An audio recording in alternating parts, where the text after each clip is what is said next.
Hi guys, स्वागत आहे तुमचं दीक्षाच रेसिपीज मध्ये. गाईज, आज मी बनवत आहे माझ्या आवडीचं जेवण. चला तर मग बघूया. मी इथे हिरवा कांदा भाजून घेतला आहे. त्यात मध्ये एक टमाटर, हळद, मीठ घालून घेतला आहे.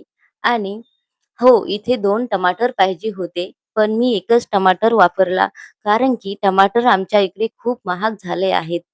आता मी धीमी आचेवर याला 5 मिनिटं टमाटर शिजवून घेत आहे, कारण की टमाटर सगळं शिजलं पाहिजे, एकदम बेसनावर दिसलं नाही पाहिजे, तसं शिजवायचं आपल्याला. आणि मी त्यामध्ये थोडीशी मेथी घालणार आहे.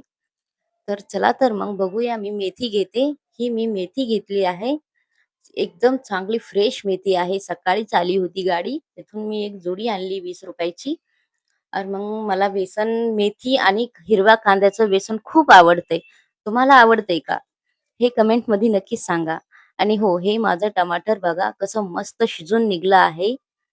बघू शकता तुम्ही. टमाटर शिजलं की आपल्याला यात ही मेथी, कापलेली हिरवी मेथी टाकून द्यायची आहे. ह्या दोन्हीमुळं, कांद्याची पात आणि मेथी याच्यामुळे खूप टमाटर खूप बेसन चवदार बनतं. असं बेसन तुम्ही नक्कीच ट्राय करा घरी. आणि बघा तुम्ही, भात आणि बेसन खाऊन बघा तुम्ही. हप्त्यातून 3 बार तर हेच जेवण बनवता. आणि मी हे जेवण कधी बनवते? संध्याकाळी. कारण की मला उशीर होतोय संध्याकाळी जेवण बनवायला. तर मी कधी कंटाळा आला तर भात कुकरला लावते आणि बेसन बनवते, आणि माझ्या घरी हे सर्वांना आवडतंय. चला तर मग माझं बेसन शिजून निघलं. कमीत कमी मी याला 10 मिनिटं शिजवलं. तर एकदम मस्त तेल सुटेपर्यंत शिजलं ते. आणि एका साईडला कुकर लावलं.